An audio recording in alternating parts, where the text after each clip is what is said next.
قبل از وقت انتخابات کی راہ میں آئینی اور قانونی پیچیدگیاں ہیں۔ فافن کا کہنا ہے کہ قبل از وقت انتخابات کی راہ میں آئینی اور قانونی پیچیدگیاں ہیں۔ پنجاب اور خیبر پختونخوا سے الیکشن کمیشن کے ارکان کی تقرری ہونا ابھی باقی ہے، جبکہ خواتین ووٹرز کی کم رجسٹریشن بھی ایک اہم مسئلہ ہے۔ تفصیلات کے مطابق پاکستان کی موجودہ سیاسی صورتحال اور آئینی بحران پر فافن نے شدید تحفظات کا اظہار کیا ہے اور قبل از وقت انتخابات کے انعقاد پر متعدد آئینی، قانونی اور آپریشنل چیلنجز کی نشاندہی کی ہے۔ قومی اسمبلی کی تحلیل سے متعلق کیے گئے اقدامات پر حتمی فیصلہ سپریم کورٹ نے کرنا ہے۔ فافن کو امید ہے کہ سپریم کورٹ اس پر جلد فیصلہ کرے گا، کیونکہ فیصلے میں تاخیر سے آئینی ڈیڈ لاک پیدا ہو سکتا ہے۔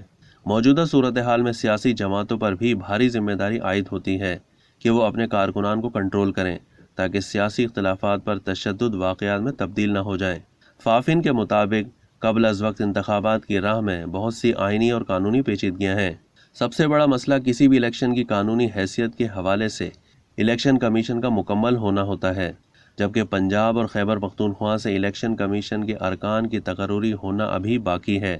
قومی اسمبلی تحلیل ہونے کے بعد حکومت میں آئین کے آرٹیکل 213(2)B کے تحت الیکشن کمیشن کے ارکان کی تقرری غیر واضح ہے، کیونکہ اس کے لیے وزیر اعظم اور قائد حزب اختلاف کو تقرری کا عمل شروع کرنا ہوتا ہے، جس کے لیے صرف سینیٹرز پر مبنی خصوصی کمیٹی بنائی جاتی ہے۔ ایک اور آئینی اور قانونی مسئلہ یہ ہے کہ قومی اور صوبائی اسمبلیوں کی موجودہ حلقہ بندی 2017 کی مردم شماری کے ضمنی نتائج کی بنیاد پر ہے۔ اسی طرح الیکشن ایکٹ 2017 کی حالیہ ترامیم پر عمل درآمد، جو کہ EVMs کے استعمال سے متعلق ہے، وہ بھی غیر واضح ہے۔ خواتین کی ووٹرز کی حیثیت سے کم رجسٹریشن بھی ایک اہم مسئلہ ہے۔ تقریباً 1,13,70,000 خواتین اب بھی ووٹر کی حیثیت سے غیر رجسٹرڈ ہیں۔ اگر 3 مہینے کے اندر انتخابات کا کہا جاتا ہے تو الیکشنز ایکٹ کے سیکشن 39 کے تحت الیکٹورل رولز کو الیکشن پروگرام کے اعلان سے 30 روز پہلے منجمد کرنا ہوتا ہے۔ اس طرح لاکھوں خواتین ووٹ کے حق سے محروم ہو جائیں گی۔